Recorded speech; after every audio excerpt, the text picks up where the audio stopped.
What if your daughter called from college to say she'd been kicked out of her sorority for being too heavy or because of her race? That's what young women at one prestigious Midwestern university say happened to them, and it's causing them to re-examine a nationwide sorority system that they say has its priorities, well, all mixed up. Tall, thin, popular, looks that will turn any frat boy's head. It's the archetype sorority girl like the Sisters of Delta Nu in Legally Blonde. It's a stereotype of sisters the Delta Zeta chapter at DePauw University in Indiana say was taken too far at their sorority house. They asked women who were on fire for Delta Zeta to leave. And they asked women who weren't to stay. After a decline in membership at the university's local chapter, the national office interviewed the sisters and kicked out 23 members who they said were not committed to the sorority. But sisters allege the 23 expelled included overweight, black, and Asian members, while the sorority kept sisters who were popular with fraternity boys. During a recruitment tour, the National Sorority Office brought women from other universities to meet and greet freshmen. They were all basically tall, skinny, and blonde. But the sorority's national office says, quote, the only factor in determining who would remain an active member was a commitment to recruit for the chapter. The decision infuriated past and present members of Delta Zeta, known for its diverse membership. And the matter has this small university 50 miles from Indianapolis up in arms. These were adults, a national organization who came in and did this to our students. So I think we really have got to look at the impact that they can have on our students' lives. And we turn now to two former members of Delta Zeta, Lynsay Moy, who says she was forced out, and Joanna Kieschnick, who says she quit in protest. Thank you both very much. I know this has caused quite a stir across the country. Lynsay, double major, right? Your major? Vocal performance and studio art. Okay, so you're a double major. You're involved in a lot of extracurricular activities, very active, and then you were told this. What was the reason given to you? We were never given any reason. No one was ever given any explanation, even though several times we asked for one.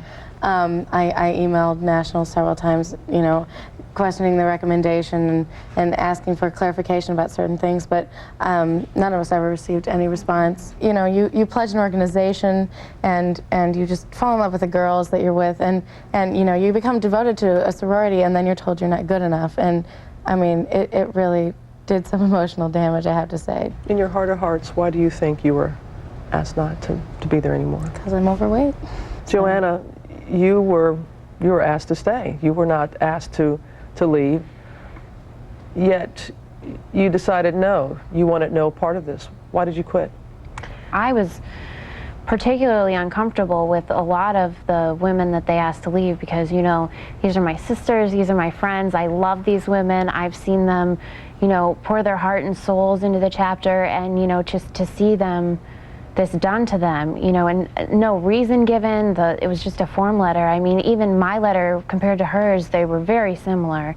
And, you know, we didn't know why. And I decided, you know, I don't want to be a puppet for the national organization. I want to be able to be me.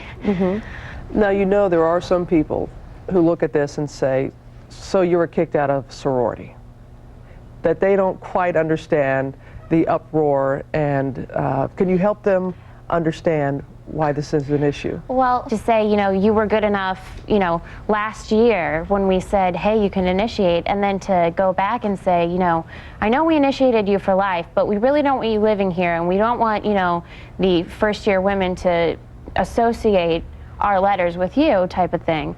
You know, it's just incredibly painful. What probably hurt me most is because I had developed such a sense of camaraderie with these women, and I've really come to know what amazing individuals they are. And then for somebody to come along who doesn't even know them as people and tell them that they aren't good enough, and these are my sisters and my friends, it doesn't make sense. And so, you know, it's really just the bonds of friendship that we developed, and for somebody to come in and disrespect that I think people can more relate to.